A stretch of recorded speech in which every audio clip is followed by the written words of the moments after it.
Vamos a continuar con el Bhagavad Gita y vamos a repetir el verso 18, porque la semana pasada no sé qué hicimos con la grabación. Los electroduendes debieron de toquetear y tuve un problema y se perdió. Y hay un par de conceptos que sí que me gusta que queden reflejados. Y luego vamos a continuar con los versos 19 y 20. El verso 18 dice: un hombre así en este mundo ni tiene razón alguna para no realizar dicho trabajo, ni para no hacerlo. Tampoco tiene él ninguna necesidad de depender de ningún otro ser viviente para alcanzar su meta. Y en el significado os puse un poderoso recordatorio de la fuerza, la autonomía y la responsabilidad que cada uno tiene en su camino espiritual y en la vida en general. Llama a cada persona a reconocer su poder interno y a actuar de acuerdo con su entendimiento profundo y su conciencia, sin depender indebidamente de las influencias externas. En la tradición hindú, este concepto se relaciona con la idea de que la Atman, el alma individual, es en esencia idéntica a Brahman, la realidad universal.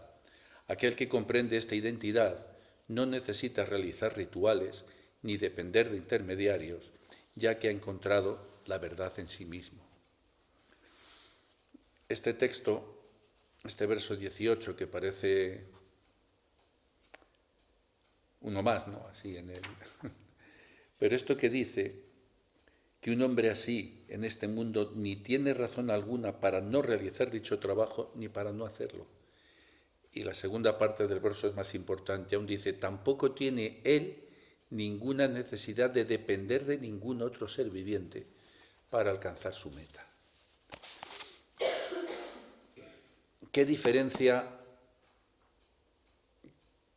¿Cuál es la diferencia fundamental? Aquí hay varias, ¿no? Pero la diferencia fundamental entre el animal y el ser humano, entre una especie animal y un ser humano. ¿Cuál pensáis que es? Tic, totic, totic, totic. Tiempo. Que el hombre piensa. Correcto. Piensa más. Correcto, pero eso te acercas, pero falta un matiz. La verdadera diferencia, el animal también tiene sus pensamientos. La verdadera diferencia entre el animal y el ser humano es que el humano se hace preguntas. El humano puede preguntar, se cuestiona, se hace preguntas. Un perro, un león, un mono, está en la selva, cae un rayo y no se pregunta de dónde viene el rayo, qué es lo que ha pasado. Si intuye peligro, saldrá corriendo si ve que el rayo cae, pero no pregunta de dónde viene el rayo. El problema es que el humano se cuestiona, hace preguntas. Y cuando hay alguien dudando, cuando alguien está dudando, está el mercado de las respuestas.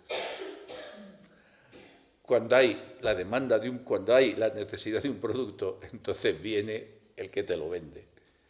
Y a veces en la ley del mercado se crean incluso necesidades que no son reales para poder venderte un producto.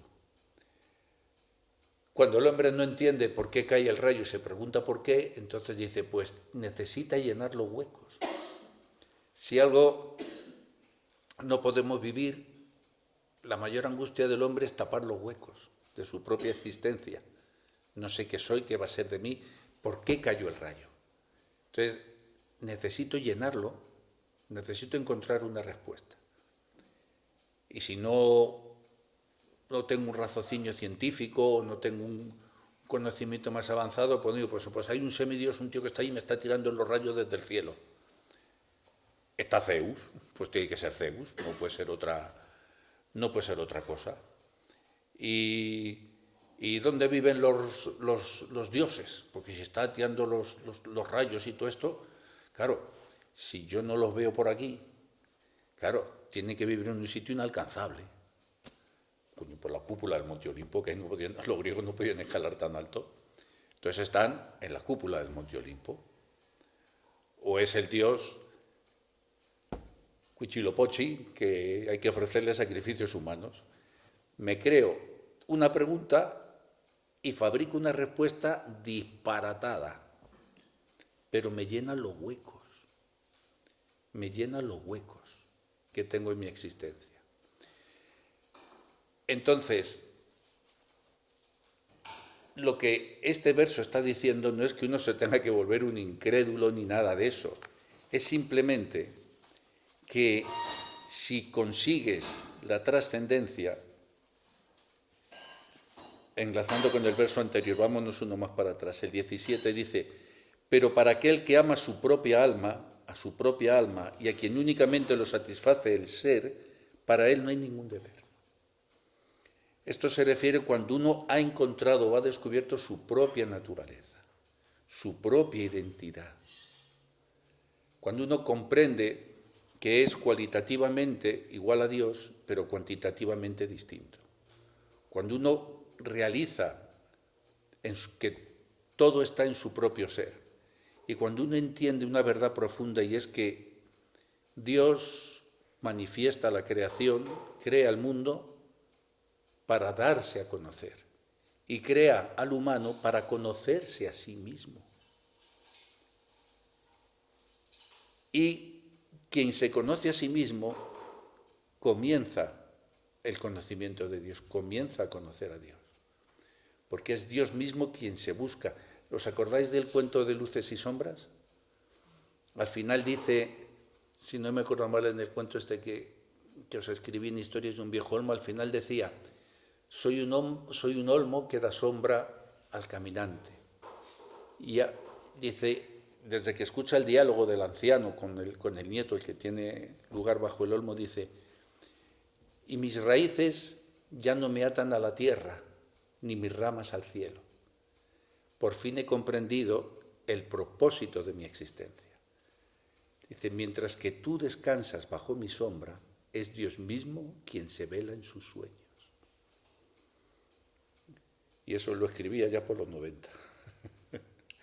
Qué cansino, estoy en el 2026 y sigo intentando que entendáis esto. Mientras tú duermes bajo mi sombra, es Dios mismo quien se vela en sus sueños. Si uno entra en ese reino amoroso del ser, si comprende y realiza su propio ser, entonces ya todo lo demás, como dicen los mexicanos, le va de madre. Ya no necesita nada más porque todo el propósito se cumplió. Las religiones, con sus ritos y con todo esto, es un instrumento nada más para dar respuestas temporales a problemas trascendentales. Uno a través del proceso religioso puede aproximarse a la otra orilla de la laguna Estígea. Es el bote que está en el río y te lleva, es un instrumento que te acerca, pero igual que te acerca, te puede alejar, puedes moverte de un sitio a otro o te puedes ir corriente abajo en el río de la eternidad. Llegado a un punto, tienes que saltar del bote.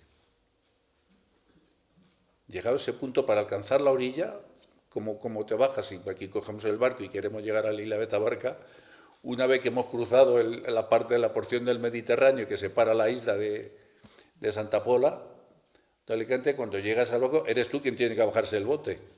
Si no, el bote vuelve a zarpar y hace el trayecto en dirección contraria. Tienes que saltar.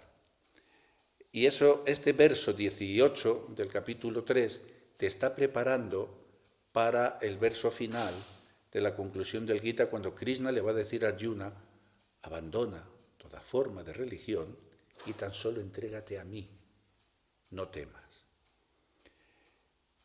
¿Cuál es el momento más difícil? El del salto. Porque cuando saltas, aún no has tocado la orilla y tampoco estás en el bote. Ese es el momento cumbre, el momento culminante de la búsqueda espiritual, es el examen final. Hay quien quiere dar el salto y no se atreve. Es como las aves, como las águilas, ¿no? En las cumbres, cuando el polluelo ya está lo suficientemente desarrollado, ¿acaso es que el nido era malo? No, el nido estuvo bien, le protegió de las inclemencias, le sirvió de alimento, sus padres le llevaban allí, mientras que él se iba desarrollando. Primero era una forma embrionaria en el huevo y necesitaba el calor de la madre. Después, de lo que es un embrión, de la forma embrionaria a lo que rompe el cascarón, es otra transformación. La forma embrionaria es el premortem, antes del nacimiento, ¿no? Cuando estás en la forma no manifiesta. Esa cáscara sería la cáscara del mundo material. Tú vienes desde un mundo interno, desde otra parte, rompes la cáscara del mundo material y, híjole, te manifestaste en él con un cuerpo incipiente, el cuerpo del niño recién nacido, el cuerpo del polluelo. Y claro, tienes que recibir alimento. Necesitas calor espiritual, nutrición espiritual, además del cuerpo físico. Pero llegado un momento, ese nido que era tan confortable, donde te sentías protegido, donde de alguna manera encontrabas respuesta a tus necesidades más perentorias, el nido ya no te puede acoger. ¿Por qué? Porque te has vuelto demasiado grande para el nido. No puedes permanecer en él. Y entonces, ¿qué hacen los padres del águila? Vuelan alrededor del nido, dejan de alimentarle al polluelo y vuelan alrededor animándole a que emprenda el vuelo. Y ese momento ves el ave duda y ve a sus padres volando. Y hasta ahora nunca se había fijado en lo importante que era volar. Hasta ahora lo que se había fijado es que le traían el alimento a casa. No era como vuela el águila y se va, mira mi padre qué bien vuela, no. Ahí viene la comida. Es lo que él veía. Cuando la comida ya no está, cuando el padre ya no viene con la comida, no te la lleva al pico, sino que ahora te está forzando a ti a que salgas tú a buscar tu propio alimento, es cuando el polluelo mira y dice, si están volando, ¿qué hacen así con las alas? ¿Qué es lo que están haciendo? Ahora resulta que es con eso con lo que iban y venían. No hay alimento, pero los veo revoloteando acerca de mí, alrededor mío, cerca de mí. Y hace así, le hacen vuelo y salen. Entonces el mismo polluelo comienza a agitar sus alas y a moverlas y dice, bueno, pues algo tendré que hacer. Porque estos que están allí eran mis bienquerientes. Y si no me dan de comer, aquí hay algo, ¿no? No se han ido, no han desaparecido. Están ahí alimentándome de otra forma. ¿Y si lo que están haciendo es eso? El águila, cuando mueve sus alas fuera del nido para que el polluelo salte, está alimentando otra faceta de él. Está alimentando su coraje, su valor, su determinación. Le está dotando de las herramientas que él necesita para alcanzar las cumbres, para poder volar en el cielo. Ya no te puedo dar más carne. Ahora tienes tú que volar. Tienes que pasar del reino del nido al reino de los cielos, a la atmósfera. Tienes que volar. Y al final el polluelo ve y al final tiene miedo, da el salto. Y las primeras aleteos a veces caen en pico hasta que consigue el control y poco a poco vuela. Pero claro, ahora estás allí volando, pero todavía no eres un águila real de verdad. ¿Por qué? Porque aún no has conseguido tu propio alimento. Aún no has comido. Ahora eres tú el que tiene que cazar, el que tiene que buscar tu alimento. Y tienes que buscar tu alimento fuera del reino donde vivías.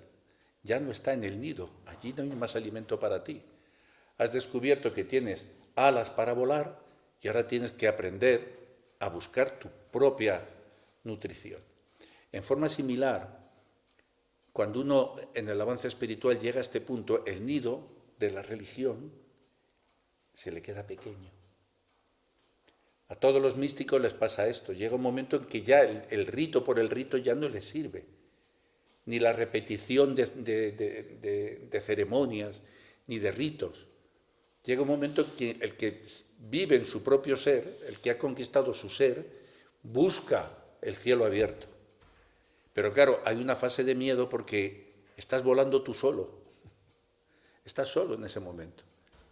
Estás las corrientes y tú. Y tienes que aprender a hablar con el viento. Es el nuevo idioma que tiene que hablar el águila. Ahora tiene que aprender a dialogar con el viento. Y tiene que aprender lo que son las corrientes de convección, el aire cálido que le hace ascender más alto. Tiene que aprender cómo descender, cómo moverse en las corrientes. Tiene que aprender todas esas cosas. Y ahora mantiene un diálogo a través de sus sentidos con la atmósfera, con el entorno, que es sutil. De pronto ahora está dialogando con el viento. Nunca lo había sentido en esa forma. Cuando estaba en el nido sí, sentía el viento que venía frío, tal, que le daba en el rostro, pero nunca se había relacionado en esa otra forma. Ahora, en cambio, se sumerge en las corrientes. Aprende de las corrientes. Para el místico, ese es el salto. Es el polluelo que sale del nido. Claro, por eso no necesita otra religión. Ya está allí, pero ahora tiene que procurarse su alimento. No estás en el otro lado, has saltado, pero no has llegado. ¿Y qué es lo que te sostiene en ese momento? En ese momento cumbre que has saltado, la confianza. La confianza en Dios. El verdadero sadhaka, el verdadero místico, cuando avanza, deja todo, por eso Krishna le dice, deja toda forma de religión y entrégate a mí. Tienes que tener confianza para hacer eso. En las fuerzas especiales hay uno de los ejercicios al que someten a los, aquí en España, a los boinas verdes, a los SEAL de Estados Unidos. Bueno, hay un ejercicio que es muy, muy típico, y es que hay una ventana, un sitio así, y le dice salta, que te lo ordeno al mando. Y tú no sabes qué al otro lado, pues tienes que saltar. Sí, 100 metros para abajo, 50 metros para abajo hay una red que te va a sostener, pero tienes que saltar. Tienes que confiar.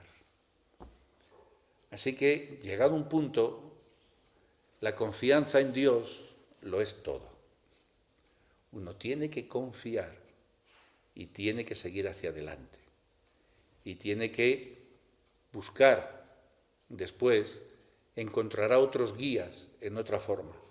Pero los guías de aquí ya se van quedando menguados. Y llegado un punto, el maestro guarda silencio, tal y como el padre del águila, el águila real, deja de alimentar a su polluelo, porque necesita que él ya emprenda el vuelo.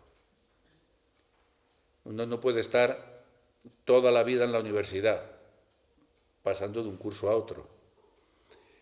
Esa es la diferencia que hay entre los profesores de universidad que van a la universidad a dar clase después de haber pasado por el mundo práctico y los que nunca salieron de la universidad.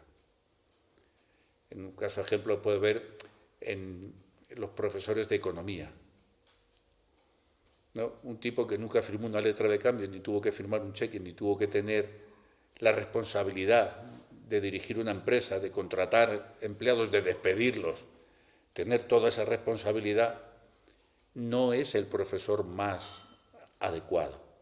Quien verdaderamente te puede enseñar empresariales, quien verdaderamente te lo puede enseñar, pues es, yo que sé, Juan Roch, el de Mercadona o el de Zara. Ese es el que te puede enseñar. El que empezó con una tiendecita y terminó con un imperio.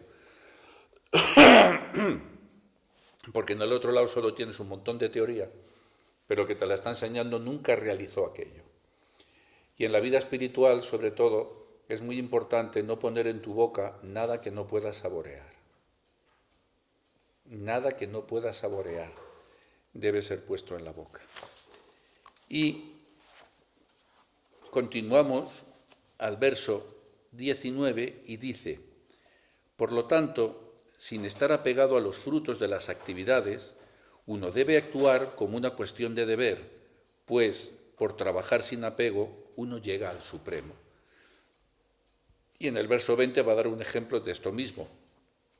Dice, los reyes tales como Janaka lograron la perfección únicamente mediante la ejecución de los deberes prescritos. Por consiguiente, debes realizar tu trabajo solo para educar a la gente en general. Ese es el único propósito que debe de tener un verdadero trascendentalista. Si te sales de tu posición interna, es única y exclusivamente para poder ayudar a la gente en general, para que se muevan. Y dice en el significado, Krishna nos habla de la importancia de cumplir con los deberes asignados y el papel que este cumplimiento puede jugar en alcanzar la perfección espiritual. A través del ejemplo del rey Janaka se demuestra que incluso las personalidades regias, comprometidas con responsabilidades mundanas, pueden alcanzar la realización espiritual llevando a cabo sus deberes. La mención de Janaka es significativa. Él es una figura venerada en la tradición hindú, conocido como un rey sabio y un gyani, una persona de conocimiento profundo. A pesar de ser un monarca con numerosas responsabilidades mundanas, se dice que alcanzó un alto estado de realización espiritual. Janaka es un ejemplo clásico de un karma yogi, alguien que realiza sus deberes en el mundo con desapego y con una mente centrada en lo divino. Esta enseñanza tiene implicaciones importantes para la audiencia del Bhagavad Gita y para cualquiera que esté buscando la realización espiritual en el contexto de una vida activa y comprometida en el mundo. La enseñanza es clara. Uno no necesita retirarse del mundo para ser espiritualmente realizado. Más bien, a través de la correcta ejecución de los deberes prescritos, uno puede alcanzar la perfección.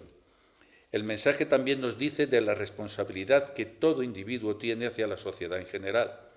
El verso no solo anima a cumplir con los deberes, sino también a hacerlo con el propósito de educar a la gente en general. Esto puede interpretarse como un llamado a liderar con el ejemplo, mostrando a otros cómo llevar una vida recta y significativa. En términos más amplios, recuerdan muchas enseñanzas éticas y filosóficas en todo el mundo que enseñan la importancia de la rectitud, la responsabilidad y el cumplimiento del deber. La idea de que uno puede y debe encontrar significado y realización a través de la vida ética y responsable en el mundo es un tema universal y atemporal. Sócrates, creo que era, o Aristóteles, decía, muchas veces no puedes hacer lo que amas, pero sí puedes amar lo que haces, que es muy distinto. En este mundo uno no se puede abstraer, porque tienes un cuerpo, tienes unas necesidades, tienes deberes que cumplir, pero tienes que actuar con ese desapego y siempre con una conciencia superior, como una cuestión de deber, sin involucrarte en el resultado. Krishna, a través del Bhagavad Gita, hace una revelación progresiva para llegar al estadio final de abandona toda forma de religión y entrégate a mí, pero en el camino le va a enseñar a Arjuna los distintos procesos que hay hasta poder llegar a ese estado final. ¿Qué caminos, qué barcos para cruzar el río puedes tomar dentro de las diferentes opciones que te ofrece la religión? Los distintos procesos, porque lo que Krishna enseña aquí son el karma yoga, el jnana yoga, todo es la unión con el Supremo a través de este camino, de este camino, de este camino o de este otro. Y por supuesto que también te hace un llamamiento a que en este mundo no estás tú solo, compadre. No puedes ser un hedonista egoísta y pensar que eres tú y san para mí, que dicen que los santos no comen. Y por último, el verso 21 dice, los hombres comunes siguen los pasos de un gran hombre, cualesquiera que sean las pautas que él ejecute en sus acciones. Y este verso es muy importante y esto es de lo que adolece el mundo ahora, que no hay liderazgo. La enseñanza refleja una verdad universal acerca del liderazgo y la influencia. Los líderes y figuras destacadas en una sociedad o comunidad tienen un gran impacto en aquellos que los rodean. Imagínate el Trump. Sus acciones y comportamientos establecen ejemplos que otros tienden a seguir. En el contexto de la enseñanza sobre el deber y la acción recta en el Bhagavad Gita, mostrará la importancia de que aquellos en posiciones de poder y autoridad actúen con rectitud y desapego. Al hacerlo, pueden establecer un modelo a seguir que inspire a otros a actuar de manera similar. La idea de que los hombres comunes siguen los pasos de un gran hombre no es exclusiva de la cultura hindú o del texto del Bhagavad Gita. Se encuentra en muchas tradiciones y enseñanzas alrededor del mundo. En términos modernos, esto se relaciona con la teoría del liderazgo y cómo los líderes pueden influir en la cultura y el comportamiento de un grupo o comunidad. La responsabilidad que viene con esta influencia no debe tomarse a la ligera. Y el mundo ahora es un ejemplo de eso. Ahí tenéis a Putin, al otro, al Netanyahu. Imaginaos qué líderes. Y la gente les va a seguir en sus respectivas sociedades. ¿Qué ejemplo están dejando? De inmisericordias, de poder matar sin restricción, de poder vulnerar lo que sea. Imaginaos, un líder debe ser consciente de que sus acciones tienen un impacto significativo en los demás, no solo en términos de lograr objetivos prácticos, sino también en la formación de valores y comportamientos éticos. En última instancia, nos recuerda que cada uno de nosotros, en nuestra propia capacidad, puede ser un gran hombre o líder en nuestras respectivas esferas de influencia. A través de nuestras acciones y cómo vivimos nuestras vidas, tenemos el poder de inspirar y guiar a otros hacia el bienestar y la rectitud. Y esto es algo que se ancla en la excusa eterna del mediocre. El mediocre siempre dice, los políticos, los que mandan son los que tenían que hacer, los que mandan. ¿Cómo que los que mandan? Tú mandas en tu vida, tú mandas en tu destino. Y tú puedes dar ejemplo a otros. Tú puedes dar ejemplo a otros. En tu familia, a tus hijos, con tus vecinos. Esto es fractal, no tiene que ser de arriba a abajo. Puede ser perfectamente de abajo hacia arriba. Porque los líderes que están ahora han surgido de la base. Y esa base que hay es deforme. Es deforme. Y lo podéis ver solamente si observas la ética que tenían los políticos en los años 80, no tiene nada que ver con la gente que está ahora. Nada que ver. Cada vez hay más corrupción, cada vez hay más, quítate tú para ponerme yo. Veis cómo se insultan. En vez de dar ejemplo al pueblo, los veis en las cortes cómo la parte demoníaca, el ego, se apodera de ellos y en vez de ejemplarizar al pueblo, están allí como verduleras peleándose en un mercadillo.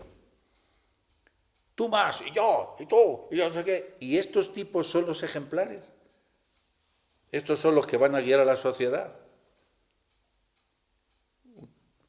Empiezan así y que no te quepa la menor duda que después tiran un misil a una escuela y se quedan tan tranquilos. No tienen ningún escrúpulo, no tienen ninguna información. El problema es la escuela que dejan detrás. Porque los valores que han sembrado es, yo también puedo ser un abusón, yo también quiero ser un cowboy, yo también puedo ser un pistolero. Entonces, lo que no puedo conseguir con el diálogo, siempre lo puedo conseguir con la fuerza. Ese es el ejemplo que da. Por eso ahora el neoimperialismo está surgiendo después de la Segunda Guerra Mundial y de todo el sufrimiento. El imperialismo en sí, el del antiguo régimen, se acabó en la Primera Guerra Mundial, cuando cae el Imperio Austrohúngaro, el Imperio Turco, el tal, y surge un nuevo modelo, ¿no? Y luego, después de la Segunda Guerra Mundial, surge el mundo de los derechos humanos, ¿no? Después de la barbarie que hemos vivido, tratan de la Convención de Naciones Unidas, tratan de que haya valores universales, pero ahora mismo, como se ha retirado la ética, la moral, la filosofía, todo lo que enriquece el alma se ha retirado de los sistemas educativos. Tú ahora le preguntas a un chico quién fue Aristóteles y no tiene ni idea. Como salió la pobre Miss esta que hizo un ridículo, que le preguntan Tomás Cizella, le dice uno, ¿quién fue Confucio. Y dijo, un chino japonés, porque si no se equivocaba. No sé si chino japonés, dijo, es un chino japonés. Y dice, que inventó la confusión. Dice, no, la confusión es la que tienes tú en la cabeza. ¿Sabes? ¿Por qué? Porque has crecido, has llegado hasta allí pensando que estaba buenísima. Es el único valor que te han inculcado. Cultura intelectual, cero. Ahora, cultura corporal, toda. Estás en un concurso de Mises. Entonces, todos vienen a enseñar ahí físicamente lo buenorra que estás, pero intelectualmente. Entonces, cómo este sistema ha generado, esta manipulación sistemática ha generado los líderes que tenemos. Pensamos que con Hitler habíamos tenido bastante, y después apareció Pol Pot con los Jemeres Rojos, ¿no? Las matanzas que hizo en Camboya y toda esta Idi Amin en Uganda, ¿no? Todas estas bestias, y parece que como que habíamos conseguido dejar eso atrás, y vuelven a surgir. Y vuelven a surgir. Y lo que estamos viendo es porque es gente que además encima se excusa en valores pseudo religiosos. Porque tú ves a Donald Trump y se rodea el tipo de pastores evangélicos y todos así con la manita dándole bendiciones. Pero los nuevos saduceos rodeando al romano, adulando al romano. Putin, le veis, va y se santigua para el otro lado. Bueno, para que son los ortodoxos, y ves el tío sujetando la velita en la iglesia y el patriarca, el Cyril allí, dándole. O sea que tienes que buscar tu propio camino, hermano. Porque todo lo que se institucionaliza, junto con la institucionalización del dogma, viene también la institucionalización de los defectos, junto con las virtudes. Y el defecto se perpetúa. Y cuando en el proceso humano está el defecto y está la virtud, con el devenir, siempre el defecto se hace más prevalente, porque el ego está ahí. El ego está ahí. Hay un pasaje en Mateo, no me acuerdo, es en Mateo 2, pues no me acuerdo bueno, pero es cuando Jesucristo ha ido hacia la Decápolis, hacia el otro lado, y hay una piara de cerdos, y hay 2 hombres endemoniados, que llevan una legión. Cuando les pregunta quién nos dice, somos legión. Y le dicen, dice, ¿a qué has venido? Dice, ¿a qué has venido, hijo de Dios? Los demonios sí le reconocen, los saduceos no, ni los fariseos, ni los suyos, pero los demonios sí, es curioso. Los demonios sí reconocen a Jesús y le dicen, ¿a qué has venido, hijo de Dios? ¿A causarnos tormento antes de tiempo? Es decir, ellos mismos conocen que va a haber un cambio en el mundo, el fin de los días, que después es Juan, en el Apocalipsis, quien lo explicita, quien lo explica, ¿no? Y les dice, los demonios les dice que por lo menos que les dejen un sitio. Dice, déjanos entrar en aquellos cerdos. No es Jesús quien les manda a los cerdos, son los demonios quienes piden tomar posesión de los cerdos. Jesús no les dice, bueno, voy a sacar aquí, voy a mandar con los cerdos. No, son los demonios los que le dicen a Jesús, déjanos al menos entrar en aquellos cerdos. Y Jesús se lo permite, les deja entrar en los cerdos. Y los cerdos a continuación se despeñan, se tiran por el barranco y mueren todos los cerdos. Entonces, claro, desde el punto de vista sentimental, dice, joder, ¿qué culpa tenían los cerdos? Pero es que eso después, en San Juan, en el Apocalipsis, te explica que el Señor viene a liberar también a la naturaleza. El final de los tiempos no es solo para el hombre. Dice que el Hijo del Hombre viene a liberar a la naturaleza entera. Y esos cerdos, hay muy poca gente que lo sepa, la Decápolis eran las ciudades que se fundaron bajo influencia griega. Y en la Decápolis vivían los que vivían de cultura griega con sus amigos militares romanos. Y ellos ofrecían sacrificios todavía a Zeus, a los dioses y tal, y sacrificaban cerdos.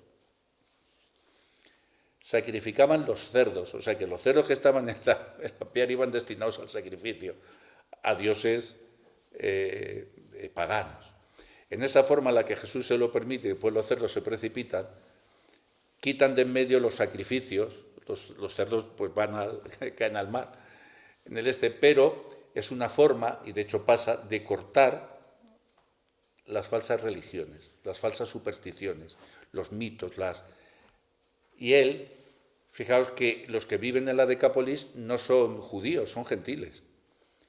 Pero es que estos gentiles también se habían desviado, porque ahora hacían todos esos sacrificios, todas esas cosas. Y este episodio de los cerdos es algo que no se explica bien o que no se entiende bien, pero el significado es ese. Viene a liberar hasta la naturaleza.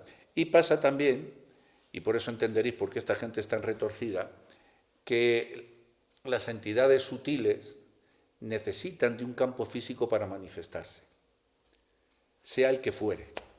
Se introducen, necesitan, cuando no tienen un campo físico, no pueden manifestarse porque están atraídas hacia los sentidos, aunque sea los sentidos de un cerdo, pero necesito campo de actividad. Y entonces el Señor los manda, les permite irse a los cerdos, y es el propio Señor el que dice, y luego los cerdos se despeñan. Se despeñan, van al mar, se caen al mar, en esa forma. Y hay un personaje allí que es el que presencia era el Gada, se me ha olvidado el nombre, bueno, es igual, Gadeo, es el que permite, el que ve como porque todo el mundo se enoja, como nos ha quitado los cerdos, la fortuna con lo que valía esto, los sacrificios, porque no solamente los judíos persiguieron luego a Jesús, a estos tampoco les cayó nada bien que dejar así los sacrificios a los dioses griegos. Pero uno que ha visto que echó a los demonios quiere seguirle, hacerse discípulo de él. Y Jesús no le deja. Pero fijaos, no le deja, pero le ordena expresamente que se quede allí y que predique. La primera, y de hecho en la Decápolis, fijaros en lo que es todo lo más caído podrías decir, de la sociedad judía, todo ese mezclote, ahí es donde surgió la primera comunidad cristiana más pujante, donde se precipitaron los cerdos. Y este fue el primer evangelizador. Antes que los discípulos predicaran, ya lo estaba haciendo. Hay muchos aspectos ocultos en la enseñanza, pero estas enseñanzas es para mostrarte esto, ¿no? Que en un momento tienes que dejar la religión, el orden nuevo. Por eso Jesús dijo, no he venido a destruir la ley, sino a cumplirla, a darle cumplimiento. Entonces, esa forma, todo lo cerdo para abajo, es abandona toda la forma de religión y entrégate a mí, si estoy aquí, si soy yo el Hijo de Dios. El demonio me ha reconocido y tú no. ¿A qué has venido, Hijo de Dios? A tocarnos las narices, nosotros que estamos aquí tan felices, porque además estos dos endemoniados eran tan fuertes que nadie podía pasar por ese camino, te cortaban la vía de comunicación y todo el mundo les tenía pánico. Entonces, no solo he venido aquí a liberar al hombre, como esto que estamos sufriendo, sino a toda la naturaleza. Es un adelanto de lo que vendrá después. Los animales también serán liberados, toda la naturaleza será liberada en ese punto. Por eso es tan necesario encontrar el camino interno.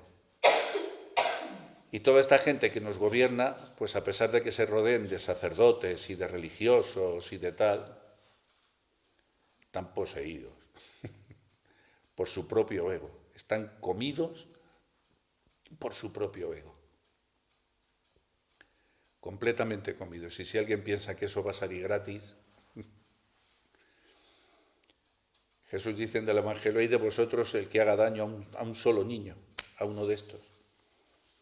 Imagínate, han matado cientos, miles, han matado. Entonces imagínate. Pero es igual, ellos se cogen su Biblia, se cogen su esta protestante, se cogen el Corán, da lo mismo. Se escudan en eso para cometer las mayores atrocidades. Como decía el poeta, dice, luego se santiguaron y se fueron a seguir pecando con religiosidad. El camino interno, ese es el más importante, el camino interno.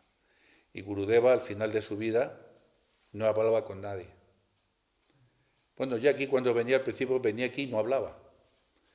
Solo al día o los 2 días de estar aquí, de pronto recuperaba la fuerza y comenzaba a hablar y comenzaba a ponerse, pero Y al final de su vida, en el último Via Puya que le hicieron, que había miles de personas, miles, él no hablaba. Le habían maquillado, le habían puesto todo y él estaba así. Dejaba que hicieran con su cuerpo lo que quisieran, pero en su mente él estaba completamente adentro. Y ya le preguntaron, pero Maharaj, dígales algo, que ha venido aquí tanta gente. Y dije, ¿para qué? Decía, ¿para qué queréis que os diga nada? Si ya os he dicho todo. Tantas veces, haced lo que os he dicho tantas veces, no me hagáis repetirlo más. Y entonces dice, bueno, si quieres, hablaré. Y le dijo, cantad los nombres del Señor. Eso es lo único que le dijo. Dijo, adorad al Señor, se acabó. Y ya no habló más. Dijo, ¿para qué? ¿No os he dado ya el ejemplo con mi vida? ¿Qué más ejemplo queréis que os dé? ¿Qué más puedo decir? Tomar como ejemplo mi vida y seguir mis pasos. Lo que pasa es que nadie quiere seguir eso. Muchos necesitan la figura de un líder para sentirse realizados a través de la figura del líder. Yo soy del Real Madrid, cada vez que mete un gol el Real Madrid, yo me siento realizado. Mi vida por un instante no es tan mediocre. Y salgo a la calle y lo celebramos, hemos ganado. ¿Tú qué has ganado? Mañana va a ir alguien del Real Madrid a jugar, a trabajar por ti en la mina. Mañana va a venir alguien del Real Madrid a darle de comer a tus hijos. Va a venir alguien del Real Madrid a quitarte las enfermedades. No, pero hemos ganado. Una ilusión absoluta. Pero durante un momento rompes el ciclo amargo de tu rutinaria vida. Y durante un momento compartes un instante de gloria, un himno, una bandera, un club, unos colores. Y así es como te engañan y lo extrapolan a todo, de este partido político o de aquel partido político. Y Jesús te lo dijo muy claro, dijo, dale al César lo que es del César, si no metáis en esto y a Dios lo que es de Dios, vete del lado de Dios y no te dejes engañar. Cumple con tu deber prescrito, pensando en Dios, porque hombre, estás en el mundo, vas a tener que actuar. Y no es necesario retirarse del mundo para encontrar la autorrealización. Pero sí que es verdad que uno tiene que ser muy sincero en sus propósitos. Y uno, claro, cuando se proclama discípulo de una gran personalidad así, enseña por la calle como el que le acaban de dar la placa de policía, FBI. Yo pertenezco al gobierno, FBI. Entonces, eso lo utilizas como trampolín. Yo soy discípulo del gran Anaxágoras y lo que quieres es apoderarte de la gloria de aquel que mentas para tú ponerte encima, para tener tu parte de protagonismo, porque por ti mismo no eres nada, no demuestras nada, no has hecho nada, no tienes ninguna realización de verdad. ¿A cuántos has evangelizado? Pero soy discípulo. Por eso Cristo dio ese ejemplo de servicio, lavó los pies a sus discípulos y le dijo, el de vosotros que quiera ser el primero, que se ponga el último. Entonces nos sobra sofisticación y nos falta sencillez. Y en Historias de un viejo olmo, recordad esa última frase, soy un viejo olmo que da sombra al caminante. Y ahora mis raíces ya no me ligan a la tierra ni mis ramas al cielo. En ese cuento te estoy hablando también de cómo el espíritu va a liberar a la naturaleza. Lo que escribí en los años 90 es justamente un adelanto de lo que viene el Apocalipsis de San Juan. Soy un viejo olmo que da sombra al caminante. Y ahora entiendo cuál es mi propósito en la vida. Mientras que tú duermes bajo mi sombra, es Dios mismo quien se vela en sus sueños. Si puedes realizar eso del cuento, tu vida ya es un éxito. Pleno, absoluto, sin lugar a dudas. Pero es que no es nada fácil. Porque para eso Krishna dice, aquel que me ve a mí en todo y ve que todo está en mí, yo nunca le pierdo a él y él nunca me pierde a mí. Entonces uno escucha el cuento y dice, oh, qué bonito lo que escribió Krishna Das, entonces cuando estaba en Radio España, oh, lo que ha dicho Jesús Santo en su programa, oh, que lo escuchan por la radio, y lo he hecho, oh, qué bueno, que... Pero mañana me despierto y vuelvo a lo mismo, a mi egoísmo. No lo he puesto en práctica. No veo a los demás como el Señor que se está velando en sus propios sueños. Salir un momento que me parece que está el de reparto de Amazon, que acabo de ver en una furgoneta. Sí, un momento, mira a ver, porque esa furgoneta no me suena. Bueno, pues con esto lo dejamos aquí, que son 45 minutos, y espero que esta vez la grabación no nos traicione. Dobre Premanandi.